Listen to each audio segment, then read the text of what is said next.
Hey, everybody, this is Brett Ingram, and this is the optYOUmize podcast, the show that helps entrepreneurs build their dream business and dream life. Today, we're talking with JC Chamberlain, serial entrepreneur who's managed billion-dollar commercial real estate, ran a global nonprofit with students in 40 countries, helped companies scale the mass market, and that's just his business background. He's also a national cycling champion, national rowing champion, and his real superpower is helping people increase their resilience, self-respect, and quality of life.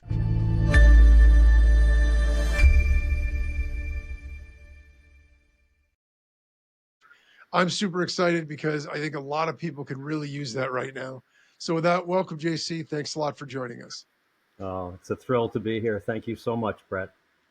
Yeah, I'm excited to talk to you. You have a really fascinating background with a lot of moving parts. So I got a lot I want to get to, but can we start off with your personal story? I'm curious about your background and how you actually started your career. Sure. I'll preface this by saying that when I was young, my mother was intent on having us be over prepared for the world, whatever the world was going to dish out to us. And she was fond of saying, uh, "Don't worry, nothing is going to be okay." And Love that. I've had a couple of people say, that really should be on a T-shirt. It should. I love that. As time went along, I realized from her worldview that um, the world is going to dish up to you things that you're really not prepared for, and when you have that view of the world, it changes your whole perspective around the things that are going to happen to you.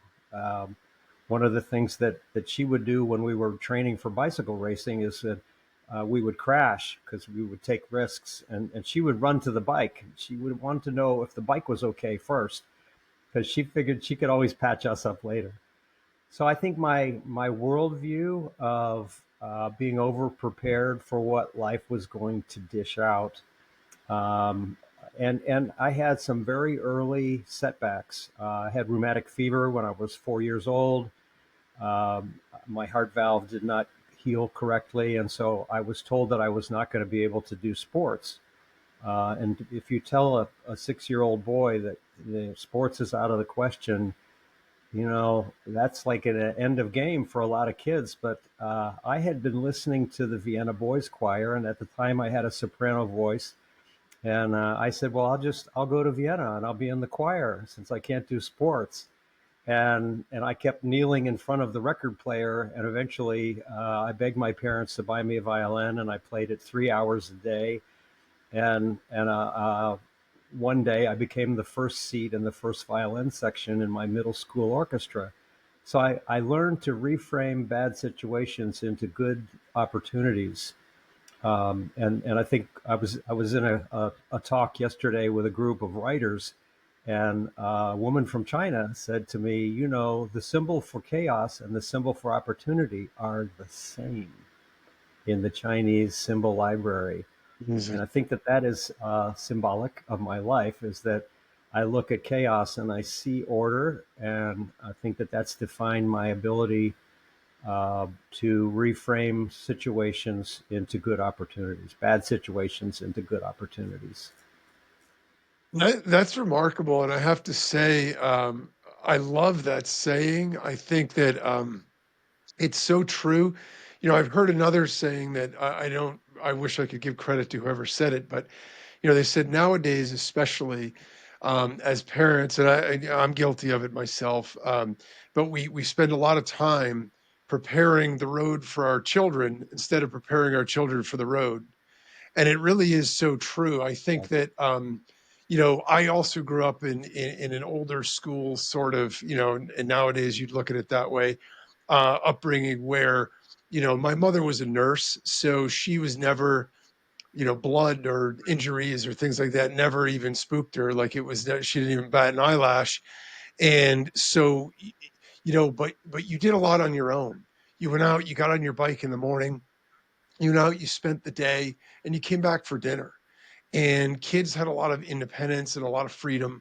And so you problem solve, you figure things out, you learn how to brook disappointment and overcome challenges and obstacles in a way that now I think we've tried to refine everything to such a science and to such a process that we actually cripple people by not allowing them to have some freedom and creativity to be able to figure that out. And there is value in not getting what you want and needing to figure out, okay, what is the opportunity that's the seed in this particular disappointment. I know professionally for me, Yeah. um, not everything has gone in a straight line. I've had a lot of disappointments and setbacks, but I have to Yeah. say, to your point, oftentimes when I look back after coming through it, I realize that because of that, it's the reason I made the distinctions I made to get to where I was then, which was a better place. And I probably never would have found that if I didn't have that problem in the first place. So it's a really Right. powerful way to look at it. And you had an amazing mom. Well, it's interesting. Entrepreneurship is a messy thing. There's nothing linear about it.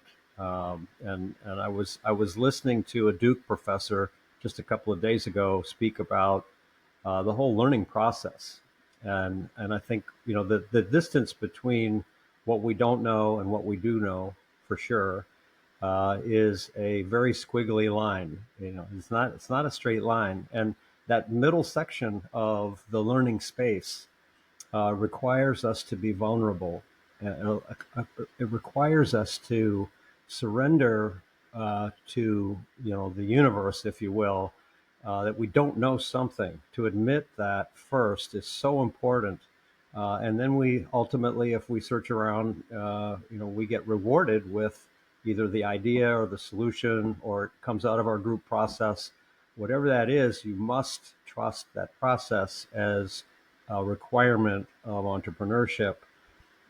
So I'm a total believer in that. That once we embrace the messy process, we are rewarded in bounty. Yeah, I like that. I definitely agree with that as well. I think that ironically, it's one of the vulnerability element was one of the things that prevented me from starting my podcast sooner because I had the idea to do it. I've been an entrepreneur really my whole life, but I've been in the digital space the last 17, 18 years.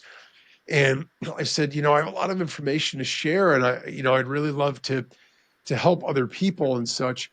And what was holding me back was this belief that, well, to have a podcast about entrepreneurship, I have to know everything about entrepreneurship because it's about me bestowing my wisdom upon people. And I had one of those light bulb moments, one of those epiphanies where I literally went one night and I woke up and I said, don't. I have to share the process.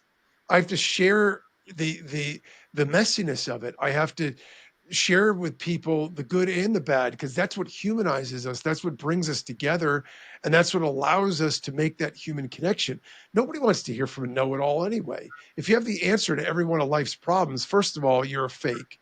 And second of all, nobody's interested anyway because it's unattainable, right? So I was like, I don't need to be the most successful entrepreneur. I don't need to have made the most money. I just need to share the process I went through. And hopefully that helps other people feel, hey, okay, there's other people that are out there like me too.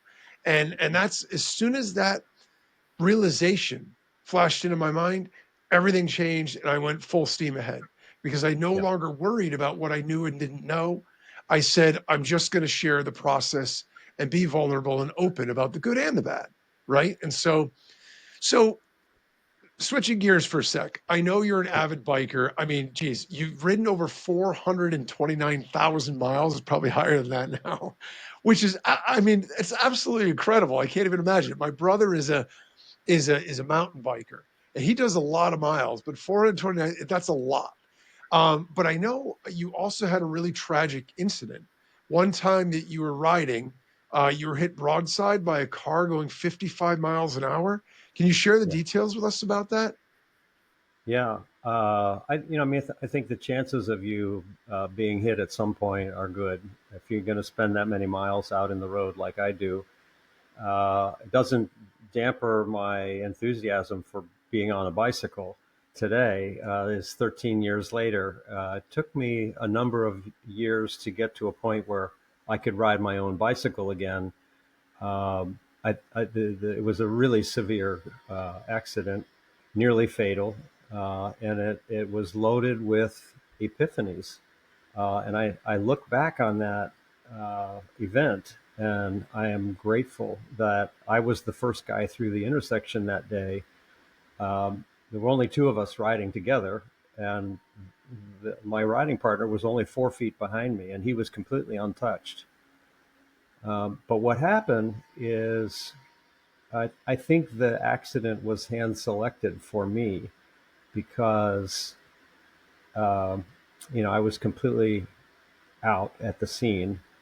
Had been thrown 100 feet. My body was broken in many places, and I landed face down and broke the teeth in my mouth. And uh, it turned out that in the ambulance, I had this crystal clear connection with the higher power. And I probably, as a Christian, I spent my whole life holding space for God to come in.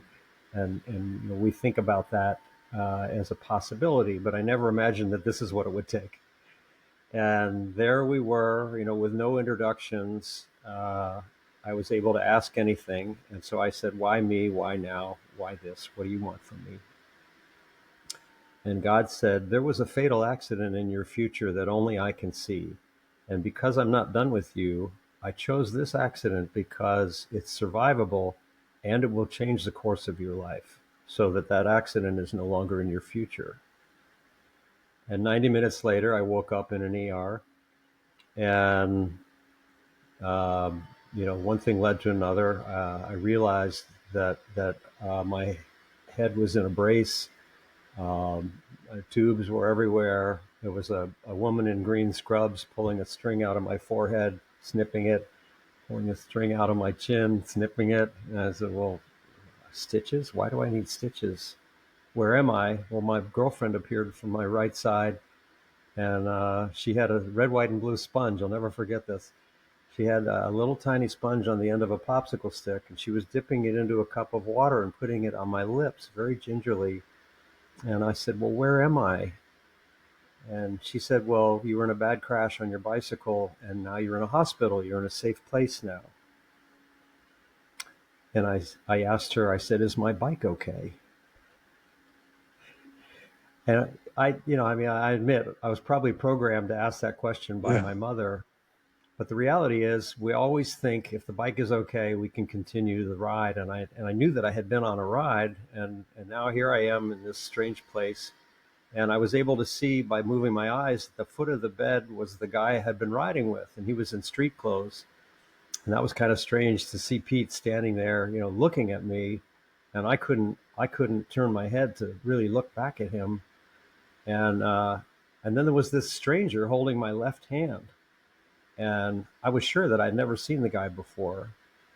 My impulse was to hold his hand back. You want to squeeze a hand that's holding your hand. Hmm. And I was horrified to discover that I couldn't move my fingers. I was completely paralyzed on my left side. And so that just gives you some idea of the severity of the crash. I was only on the car about 1/2 second, long enough to just take a sip of water. And that did all of this destruction. But they told me that later on, I learned that the guy that was standing there next to me was the driver of the car who hit me. And I didn't have that revelation until later, so I'm shortening the story a little bit. But think about that. That's extraordinary that the guy followed the ambulance. He came to the hospital. He was holding my hand, hoping I would open my eyes. And there I was, completely helpless. And yet, these people started to show up for me. And the surgeon said, if you work hard, you can probably learn to walk again, but you should not hope to learn to ride. And at that moment, I was just desperate, and I looked up to the surgeon and I said, "Kind sir, you don't know who you're saying that to. If I have to blow through a straw to move a wheelchair, I'm going to move again. I don't know how I'm going to do it right now. but I'm determined to overcome this, whatever it is.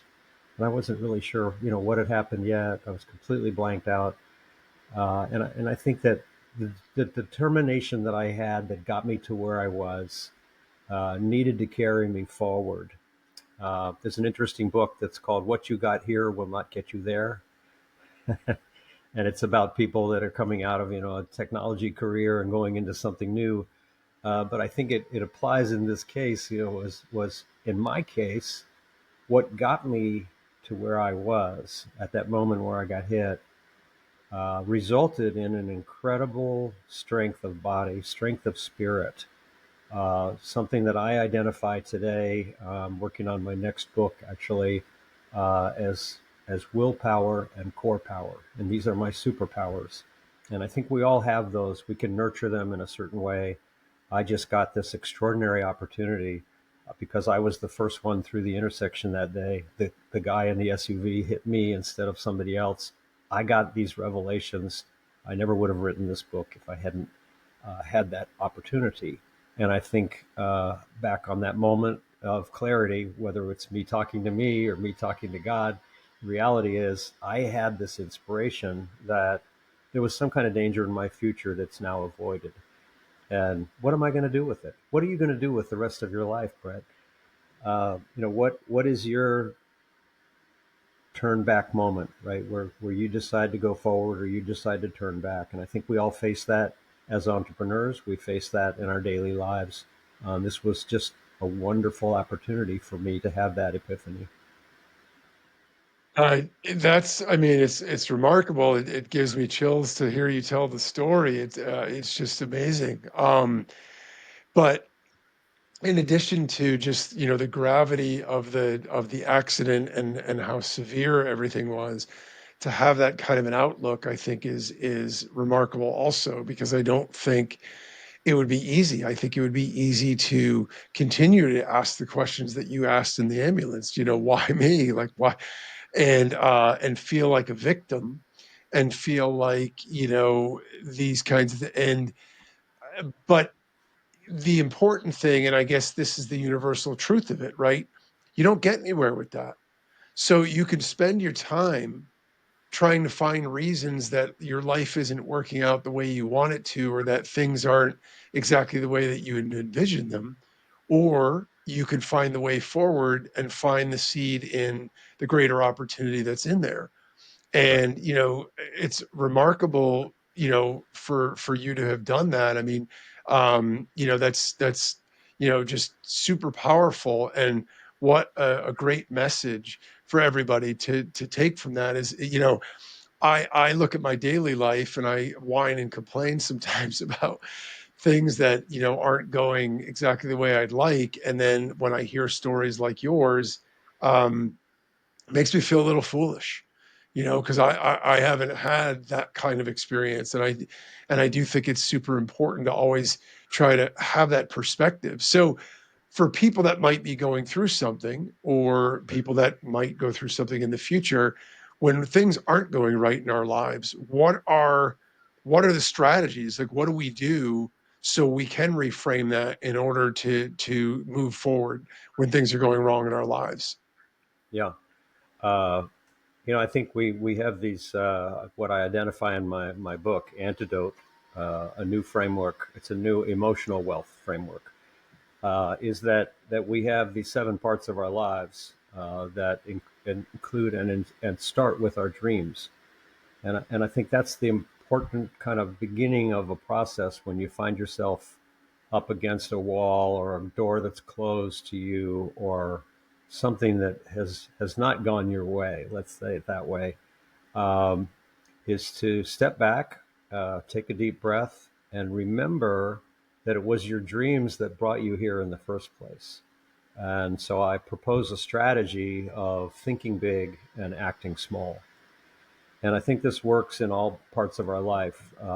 Whenever we encounter something that is a path that we didn't expect, or we're rejected, or we have a crisis in our personal relationship, or we have a health crisis, get back to your dreams, and remember what it was that got you out of bed in the morning. What is the thing that gives you that burning desire and then hold on to that big idea and remember that big idea when you have setbacks, but begin again by thinking big and acting small. And so we take on the step by step process that got you to where you were before you had this setback. And that's something that we can do systematically, is to think big and act small. I really like that advice because I do think that it is important to always hold on to what it is that you want to accomplish and the things that you're passionate about. At the same time, the sort of counterbalancing that with taking those actions. I'm a big believer in momentum, and I always try to tell people, I coach a lot of entrepreneurs, and things that I tell them all the time is no 0 days, right? Even if you're busy, even if you're sick, even if you're try to do something that moves you a little bit forward each day, because if you do that, then the next day when you get up, you're a little bit further and a little bit closer than you were the day before. Where it gets dangerous is when you have those 0 days, because that also stalls momentum, and then that inertia builds and it becomes harder and harder to get restarted. If you keep moving forward, even if it's a small amount at a time, you can build on that and you can get that momentum going. So I think it's a really powerful perspective. So if I want to shift into business a little bit here, because I'm curious about something else too. Um, you've had a massive impact on a lot of businesses, so I'm curious from a business perspective. How did you learn to scale companies and grow them so successfully? Because look, I'm an entrepreneur, and I know there's a different skill set between, okay, I'm going to do a startup where I'm going to get something going, and then I'm going to be able to scale something to a certain size. There's a different skill set, there's a different mindset, there's a different set of processes that need to go into place there. So, how did you develop that skill, or set of skills? Yeah, thank you. You know, I like to say that age is a hell of a price to pay for wisdom, and so you have to get wounded in order to heal. But they say that the broken bone, heals stronger than the original bone because of the scar tissue. And I think without those bruises and bumps and setbacks, we would never be as good as we are today. I was very fortunate. I think showing up allows you to learn a lot. I did not get an MBA. My background was in entrepreneurship for its purest sake of finding customers and revenue and pursuing that. And one of the things that I teach entrepreneurs when I work with entrepreneurs that have a great business idea is don't quit your day job. That allows you to continue to have a baseline revenue at a time when you don't have any revenue in your new enterprise. So being first things first, focus on a variety of things that it takes to build a new company, and that's very different from running a big company. Um, but the key element there is to ultimately reach customers and revenue. Uh, I also had a very fortunate situation happen in the early 2000s. Um, I'm a Princeton graduate, and I was at an entrepreneurship summit at Princeton, and a guy named Bill Hambrecht was speaking. And he's a famous private equity guy from Silicon Valley. But in the 1990s, he was doing it a little bit different in terms of the kinds of things that he was investing in. And his firm, Hambrecht and Quist, was an early investor in Amazon. They invested in Netscape and MP3 and a little company called Apple. And so they were visionary in their own way of finding these companies to invest in. And they made a fortune doing that. So I had an opportunity to sit with him in person and ask him, about how to find these opportunities at the very beginning. And he said, well, there's some things going on right now where some companies are growing. There's one called Uber. That's a startup company. It doesn't own any cars, but they're becoming number one in transportation. There's another one called Airbnb. Doesn't own any hotel rooms, but they're rapidly taking over 10, 12% of the entire hotel industry with their business model. And um, I said, well, okay, those are too, it's too late, for those guys, for me to get involved in those. He said, what? I said, what do I look for? And he said, the thing, look for the things that are the most mundane, that nobody else is paying attention to. And this is a very clever way to look at the world. Amazon, the idea there was sell books without a bookstore. Uber was to get rides without owning a car, Airbnb and so on. And I said, so who's next? How do I find the next guy? And so he said, well, it's this 80-20 principle of people who are doing 80% of what we used to do, but now it's only 20% of the cost. And he called this phenomenon ephemeralization, doing more with less, or doing almost 100% of what we used to do, but vastly less, using less resources, charging less money. Uh, Look for enterprises that are thinking that way, and you'll be onto something. And so I went out of that meeting, knowing exactly what I was going to do with the rest of my life, and that was 25 years ago. Um, I've had 8 startups since then. And it took me 2 years to find my first company to get involved with. And I have a set of criteria that I look for because I want to have an impact. And I know that I'm not going to live forever. And so I look for a highly motivated CEO with an idea that I think scales to a mass market. I want to be involved with something that does good.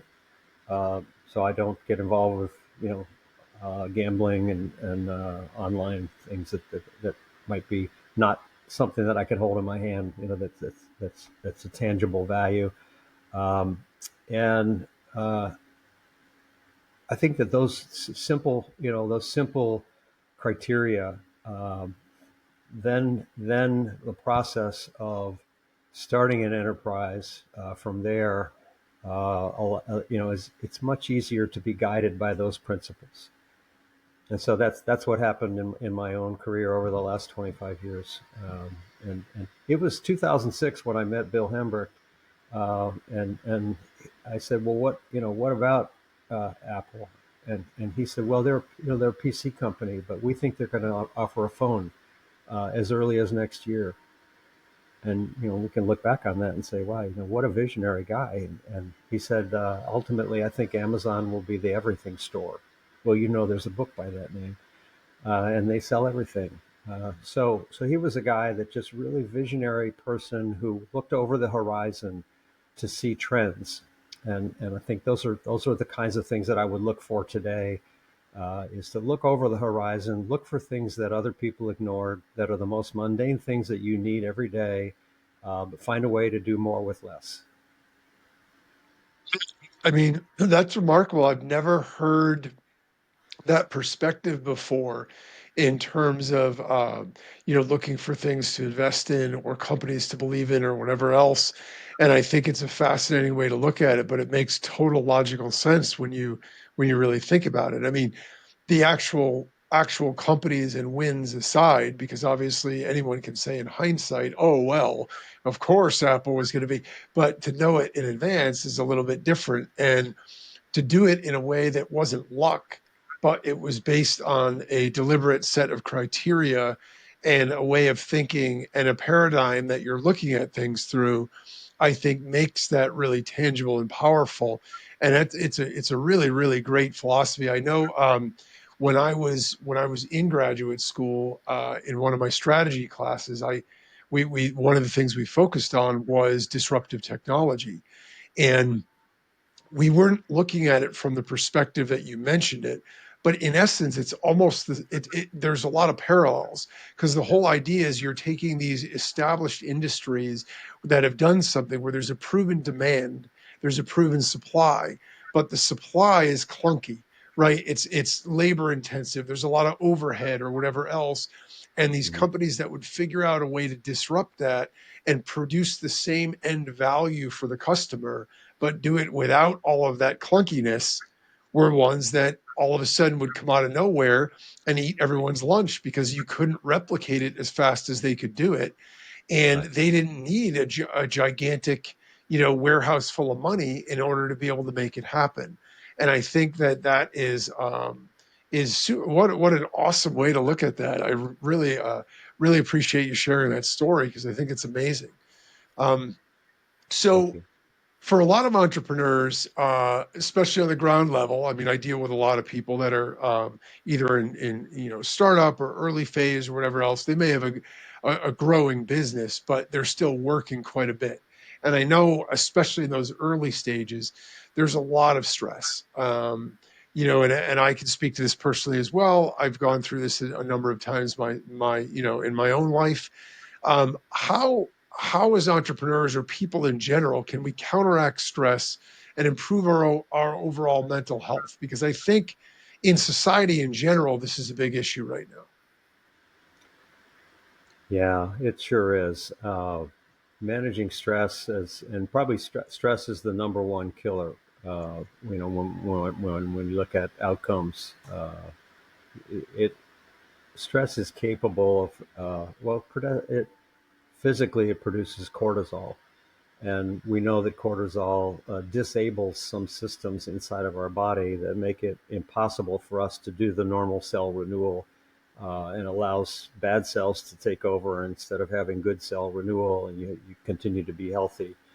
Uh, so there's some physical elements to stress that are very well documented now. And then we look for an antidote to that, which is how do we get the good stuff, moving inside of our skin and inside of our mind. And from my history, that I've been active my whole life. Even when I was recovering from cancer, and right up to the day before I had my prostate cancer surgery, I was riding uh, 8 or 9,000 miles a year on my bicycle. So I'm active every day. Well, it turns out now there's a lot of research about the things that we produce when we're active above our comfortable threshold. This is not just walking around the neighborhood. This is where you get your heart rate above your comfort level for a period of 20 or 30 minutes every day. We produce something called myokines, and myokines cross the blood-brain barrier. They cross the heart-blood barrier. They allow the electrical energy inside of our body to change for the good. So this is a small thing that we can do, is to push ourselves outside of our comfort zone, and it allows us to maintain health. So that's one way to gain the upper hand in the stress formula. The other thing that I use every day, I do two things. When my feet hit the floor every morning, I'm grateful.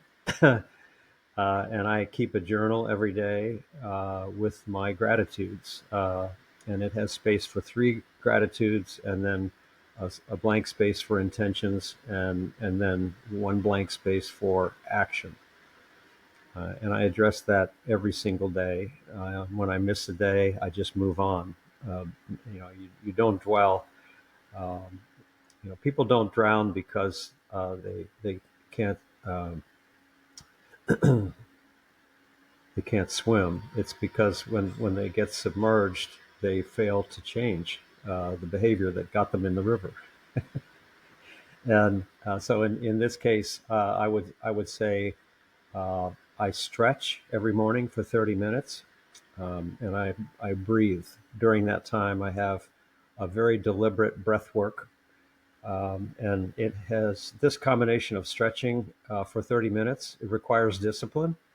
Uh, Days I don't like it, and days it hurts, but I know that the benefits are there. And the older I get, the more value I place on not being injured. And so it turns out, though, that the breath work also is a way to lower stress.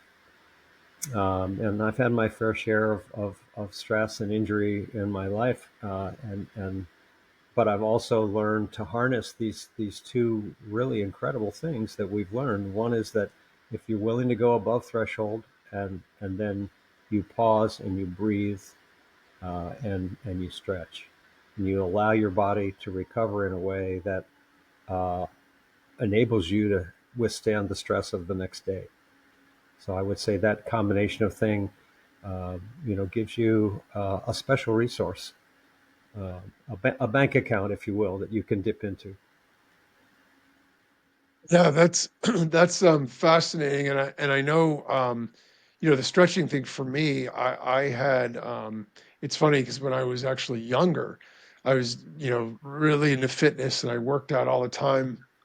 And what I found was I was getting very, despite the fact that I was relatively strong, I felt as though, I just didn't have the flexibility. So, I started getting into stretching a little bit more, and I felt like, just going through the process of the stretching, in addition to the physical benefit, um, it just, I don't know, mentally, it just helps you clear your mind and just feel better, right? Sort of moves a little bit better. And Right. so, as I've gotten older as well, it's something that I have gotten away from a little bit because, I've had a particularly busy sequence of things, but it's definitely something that it's always been a big part of my life in terms of the fitness element. And, I like weight training, but same idea. I like to get my heart rate up. I like to do it in a way where it's cardio intensive in addition to, the physical exertion. And um, I would say it like this: there are days I don't want to go to the gym. There's never a day that after I've gone to the gym, I regret going to the gym, right? Right. So even though it's sometimes hard and motivated to get up and do it, you should. And when you do, you just feel so much better. And I think Yeah. that in and of itself just helps you reach a better equilibrium. But I also think, all the other things you mentioned are really powerful with that. So I know this ties into your I want to concept echo, of, I want to echo something that you said yeah, there, because the people look at the my remarkable history of bicycle riding, and hundreds of thousands of miles that I've logged, and I will say that still today the hardest part of the ride is moving from the couch to my car to drive to the start point. yeah, And it's that inertia moment, and you have to overcome that. And people have asked me, in my retirement years, um, how do you still do it? And I have boiled it down to one word, which is belong. Belong to something, belong to a group, join a coffee club, find a writers group, be a part of an entrepreneurship summit.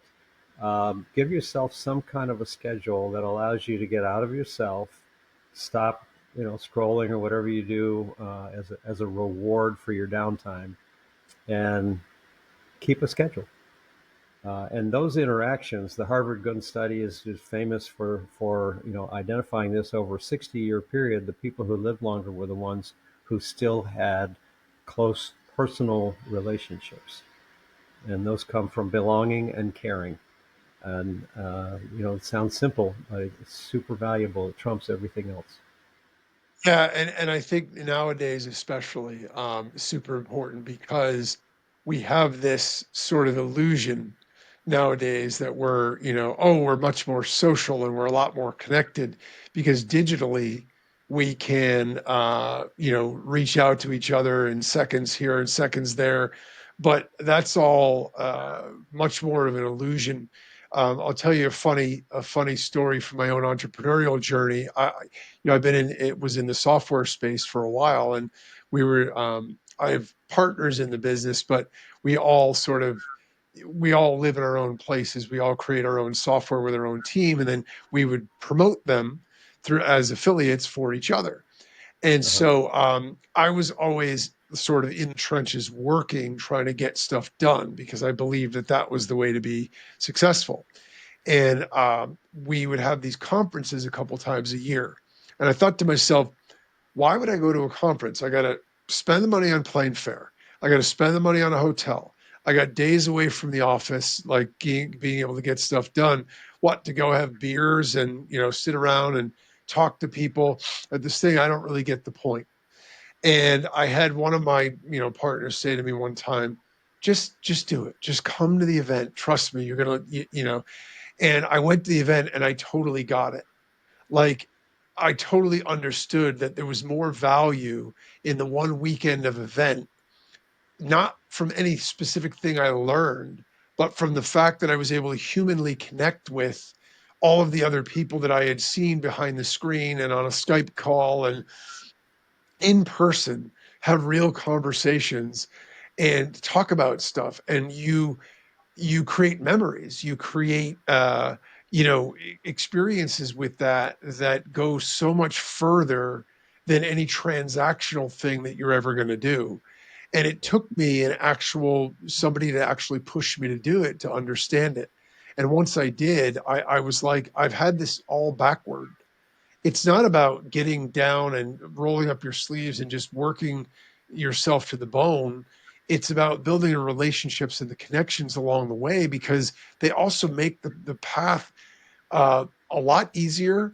There are people that have the answers that you need to whatever question or problem you've got. You don't need to figure it all out on your own. And it also makes it a heck of a lot more fun to do the Yeah. journey, because it kind Yeah. of stinks to do it alone. You know what I mean? Like, it's Yeah. lonely and it's hard. And so I kicked myself, for not figuring it out sooner. But again, you can only affect what you can do going forward. You can't look back and worry about all that kind of stuff. And so I've always sort of held on to that, and recognized the value of connection and relationships and all those other things. And this Yeah. ties in perfect. One Good. thing that we I like to say is that we need both kinds of people. You don't know if you're going to get all good people when you go to these events and you have in-person interactions, but the bad people give us lessons, right? And the good people give us memories. Yeah, I like that, and it's true. I mean, look, human beings are complex and interesting and unpredictable. So you're never going to know specifically what you're going to get, but at the same time, what you get from not making the attempt is nothing. And Right. so you have to at least try to connect with people, and then for people that you resonate with, those are people that you can continue to connect with and move forward with. But so I think this ties in perfectly to the whole idea of that emotional wealth. Mhm. I know you wrote a book about this as well. Can you tell us exactly what that is and what inspired you to write the book about it? Sure. I mean, is it something where I should share the screen so they can see it? Or Up to you. is that We got a okay? video, so if you want to do that, you're welcome to do that. I can share a screen to show this and this. Let's see. But we'll start with that. Let's see. Let me share my window. Here we go. And, we'll go back to tab. Okay. Let's just share that. This is the cover of the book, and you can see it there. It's called Antidote: A New Emotional Wealth Framework to Build Resilience. The idea behind this came from the big setback that I had, and as I began the recovery, I had lost all of my hope. Um, my brother, who's an MD, came to my bedside, and you hate to admit it when your brother is right about everything your whole life, and then here he was coming to my bedside, and I'm in the trauma hospital for 7 weeks, and he sat down with me and he said, I don't worry that your bones will heal. I've seen you heal from accidents throughout your bicycle racing career. He said, I worry that your persona as a champion cyclist will never be the same. And the tears just poured out of me because at that moment I felt he was possibly right. Uh, you know, how do you heal a broken ego right? It was really devastating for me. But what happened is, I don't know if can you see this? Maybe I need to share this tab. Now you can see Mhm. uh, this became the kind of the seven elements, the different parts of my life that showed up to support me when I didn't believe in me.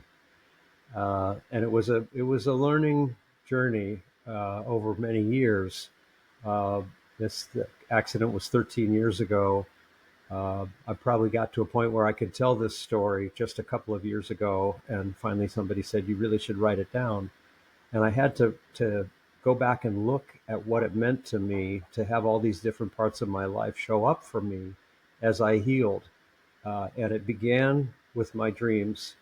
And then I realized that there were these other parts of my life, the learning, a life of learning, having a deep well of health, having a connection to spirit, the connection to the divine, building the love relationships, giving back, whether through money or time. All of these grow your heart. They build that connective tissue in your community instead of just building connective tissue back in your physical body. And finally, the earning wealth, which I spell WELLTH. And the reason for that is that it's a combination of physical health, mental health, and financial wealth. And I think that earning wealth is probably our most sensitive, emotional area that we encounter in our life. So I knew that I needed to address that as a part of this paradigm of this network of emotional wealth. And what I learned out of all of this is that I had bank accounts because I had paid it forward into each of these areas of my life. Um, and I never would have had this awareness if I hadn't had this huge setback. But one thing that you know, I may have said this, but the Chinese symbol for chaos and for opportunity is the same symbol. Amazing. And I think my learning that came out of all of this is that these things are interdependent. They are not isolated parts of our life. And by paying it forward, these different parts of my life showed up for me. So that was really the primary thing that I wanted to identify there. About the book, and I have a website, antidotethebook.com, where you can learn more, and you can buy the book at a discount if you want to. And there's a one-on-one personalized coaching that you can get there, including time with me if you're interested. So all of that happened because these different parts of my life, these communities that I belong to, showed up and showed me the path out of the desperation that I was in. That's terrific, and I appreciate you sharing that. I was actually going to ask you um, where people can find your find your book and connect with you and find your products and services as well. I'll also recap that at the end. So I appreciate you sharing that. So I have one more question I want to ask you, and that's what's your number one tip for success as a business owner or an entrepreneur? Eat the frog first. This is the hardest thing to do is you look at the day that you have planned out for yourself, and I think we tend to put off the things that are the hard things. Um, it's a simple idea, eat the frog. Do the hardest thing first. Everything else will fall into place when you do the hardest thing first. It's true of physical training. It's true of mental discipline. It's true of entrepreneurship. It's true of large corporate life. It's true in a marriage. I mean, and parenthood. This is a truism that cuts across all aspects of your life. Is that if you sit down and figure out what's the hardest thing that I could possibly do today, or that is going to advance me toward my goals, and do it first. That's great advice, and really powerful as well. So Redu- appreciate that. I like that. All right, with I that, guess, it's just yes, I about do. time to. It's just about time to wrap things up. I want to thank you again, JC, so much for sharing all your insights and great tips with us. You can visit antidotethebook.com to learn more about him, connect with him, tap into virtual coaching, get his book, and all the other good stuff. Thanks for tuning in. And as always, remember everybody, no matter what you want for your business and your life, don't compromise, optimize.